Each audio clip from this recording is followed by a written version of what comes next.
మొన్న 26వ తేదీ మా బీఆర్ఎస్ పార్టీ విద్యార్థి విభాగం రాష్ట్ర స్థాయి తెలంగాణ విద్యార్థి సదస్సు హైదరాబాద్లో జరిగింది. ఆ కార్యక్రమంలో పాల్గొన్నటువంటి మా పార్టీ వర్కింగ్ ప్రెసిడెంట్ గౌరవనీయులు కేటీఆర్ గారు మా పార్టీ విద్యార్థి విభాగం అధ్యక్షుడు గెల్లు శ్రీనివాస్ యాదవ్ గారి సతీమణి గెల్లు శ్వేత గారికి సంబంధించి అన్యాయంగా పోలీసులు ఆమెకు ఎలాంటి సంబంధం లేకున్నా కూడా ఆమె మీద అక్రమంగా దుర్మార్గంగా ఒక ఆడబిడ్డ ఇంట్లో ఉన్నటువంటి అమ్మాయి మీద అటెంప్ట్ మర్డర్ కేసు పెట్టిరని చెప్పి కేటీఆర్ గారు పోలీసులను ఉద్దేశించి ప్రభుత్వాన్ని ఉద్దేశించి మాట్లాడితే మొట్టమొదటిసారిగా పోలీసులు ఒక పొలిటీషియను ఒక రాజకీయ పార్టీ నాయకులు రియాక్ట్ అయినట్టుగా నేను ఒక పెద్ద స్టేట్మెంటు వాళ్ళు రిలీజ్ చేశారు. పోలీస్ డిపార్ట్మెంట్ వాళ్ళు, హైదరాబాద్ సిటీ పోలీస్ వాళ్ళు, ముఖ్యంగా జూబ్లీహిల్స్ పోలీస్ స్టేషన్కి సంబంధించినటువంటి ఎస్హెచ్ఓ. వాళ్ళు ఏం చేస్తారు, లేదు వాళ్ళు ఏమంటారంటే దీంట్లో వాళ్ళు రిలీజ్ చేసినటువంటి స్టేట్మెంట్లో లేదు మేము గెల్లు శ్వేత గారి మీద, గెల్లు శ్రీనివాస్ యాదవ్ గారి సతీమణి మీద మా అటెంప్ట్ మర్డర్ కేసు మేము పెట్టలేము అని చెప్పి వాళ్ళు అంటారు. ఇది 16వ తేదీ నాడు పోలీసులు పోలీస్ స్టేషన్కు వచ్చి విచారణకు సంబంధించి హాజరు కావాలని చెప్పి ఇచ్చినటువంటి నోటీస్ ఆఫ్ అపియరెన్స్ గెల్లు శ్వేత గారికి. దీంట్లో చాలా క్లియర్గా వాళ్ళు ఏం చెప్పారంటే, in complaints with the orders of the honourable high court of Telangana so and so date, a notice under section 35(3) BNSS was issued to you on 14/7/2025 in connection with crime number 441/2025 registered at Jubilee Police Station under sections 331 subsection 5, 331 subsection 7, 109 subsection 1 ఇంకా చాలా sections దీంట్లో ఉన్నాయి, appearance నోటీస్లో ఉన్నాయి. ఇప్పుడు వాళ్ళు నిన్న release చేసినటువంటి స్టేట్మెంట్లోనేమో clarification on allegations made by Sri K.T. Ramarao, MLA Sirisilla and BRS working president regarding police action on FIR number 441/2025 Jubilee Police Station అని చెప్పి వాళ్ళు ఒక క్లారిఫికేషన్ రిలీజ్ చేశారు.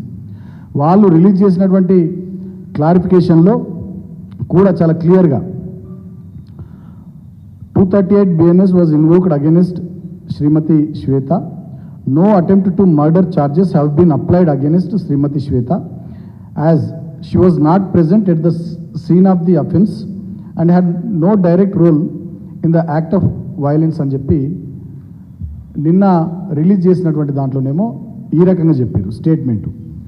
వాళ్ళు ఇచ్చినటువంటి నోటీస్ ఫర్ అపియరెన్స్ దాంట్లోనేమో చాలా క్లియర్గా ఈ సెక్షన్స్ మెన్షన్ చేస్తూ చెప్పినారు. మరి 109 సెక్షన్ ఇది భారతీయ న్యాయ సంహిత 2023 బుక్. దీంట్లో చాలా క్లియర్గా 109 సెక్షన్ ఏంటంటే అటెంప్ట్ టు మర్డర్. గతంలో ఇండియన్ పోలీస్ కోడ్ 1860 యాక్ట్ ప్రకారం అప్పుడు 307 సెక్షన్ ఉండే. ఇప్పుడు ఈ భారతీయ న్యాయ సంహిత 2023 వచ్చిన తర్వాత 109 సెక్షన్ అటెంప్ట్ టు మర్డర్గా మార్చబడ్డది. దీంట్లో 109 సబ్సెక్షన్ 1 అది కూడా చాలా క్లియర్గా ఏం చెప్తుందంటే, అటెంప్ట్ టు మర్డర్ అనేది చాలా క్లియర్గా చెప్తుంది. దీంట్లో డిఫైన్ చేసినటువంటిది కూడా అదే.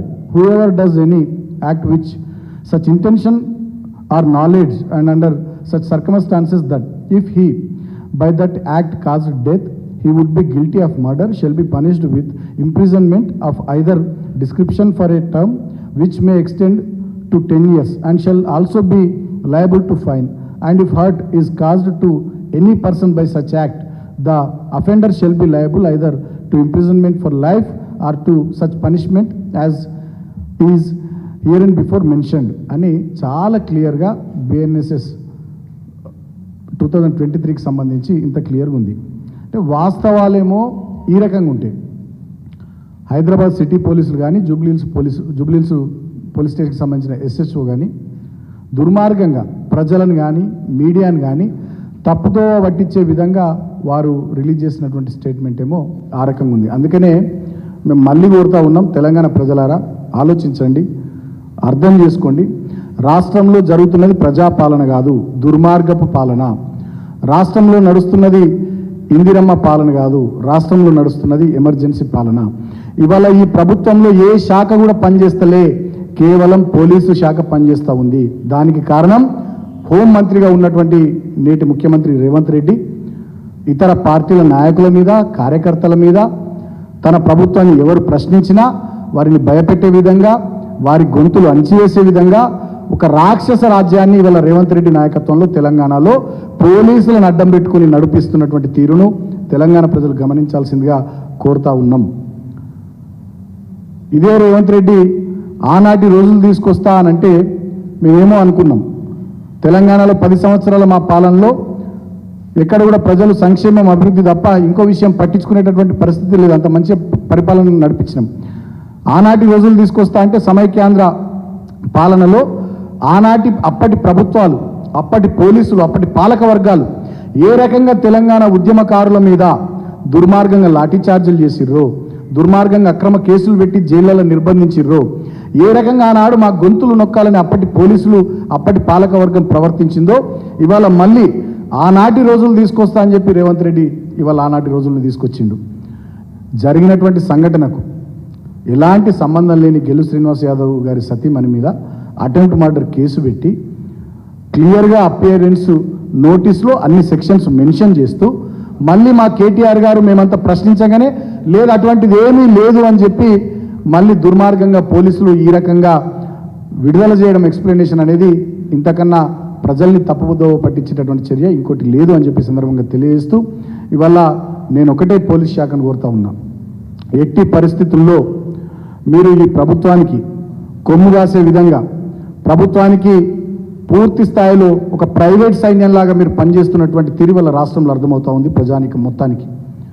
ఇవాళ ఈ ప్రభుత్వం వచ్చిన 20 నెలల కాలంలో మా వాళ్ళని ఎంతమంది కార్యకర్తలను హత్య చేసింది ఈ ప్రభుత్వం, కాంగ్రెస్ పార్టీ నాయకులు, కార్యకర్తలు కొల్లాపూర్ నుంచి మొదలుకొని ఆదిలాబాద్ దాకా. అదేవిధంగా ఎన్ని చోట్ల దాడులు, మా హరీష్ రావు గారి నేతృత్వంలో ఖమ్మంలో వరదలు వస్తే మాజీ మంత్రులు, ఎమ్మెల్యేల బృందం పోతే అక్కడ దాడి జరుగుద్ది.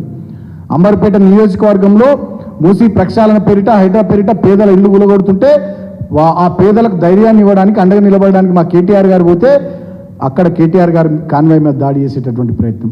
సిద్దిపేటలో హరీష్ రావు గారి క్యాంప్ కార్యాలయం మీద దాడి, మల్కాజ్గిరిలో మా ఎమ్మెల్యే రాజశేఖర్ రెడ్డి గారి మీద, అదేవిధంగా అక్కడ మా నాయకుల మీద దాడి చేసేటటువంటి ప్రయత్నాలు. ఇట్లా రాష్ట్ర వ్యాప్తంగా చాలా చోట్ల దాడులు, చంపడాలు, సోషల్ మీడియాలో పోస్టులు పెడితే కార్యకర్తల మీద కేసులు, వాళ్ళని జైళ్లలో నిర్బంధించడాలు.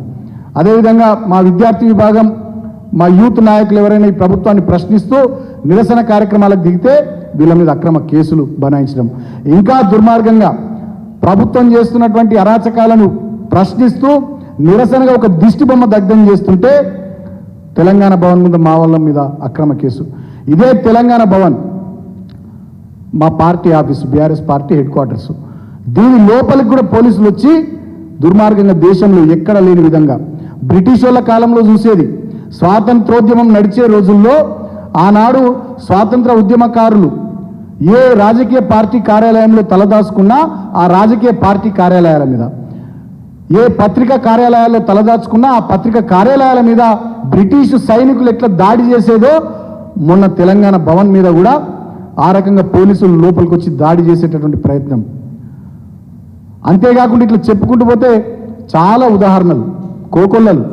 ఈ 20 నెలల కాలంలో పోలీసుల దాష్టికాలు, దుర్మార్గాలు, అక్రమాలు ఈ ప్రభుత్వానికి వంతపాడుతూ, ఈ ప్రభుత్వానికి ఒక రకంగా ప్రైవేట్ సైన్యంలాగా పనిచేస్తూ ఇవాళ ప్రతిపక్ష పార్టీల నాయకుల, కార్యకర్తల గొంతు నొక్కేటటువంటి దుర్మార్గ ప్రయత్నం చేస్తూ ఉన్నారు. దానికి ఇంతకన్నా నిదర్శనం ఇంకోటి లేదు. ఆనాడు మీరు మాట్లాడారు, గతంలో మా ప్రభుత్వం ఉన్నటువంటి సందర్భంలో ఇట్లా కేసులు పెడతారా, అట్లా కేసులు పెడతారా, ఇదా అదా అని చెప్పి మాట్లాడారు. మేము ఇట్లా చేయలే. ఆనాడు ట్రాన్స్పరెంట్గా పోలీసు వ్యవస్థ పారదర్శకంగా పనిచేసేటటువంటి పరిస్థితులు ఆనాడు ఉండే. ఎక్కడ కూడా ప్రభుత్వపరమైనటువంటి జోక్యాలు మేము చేసుకోలే.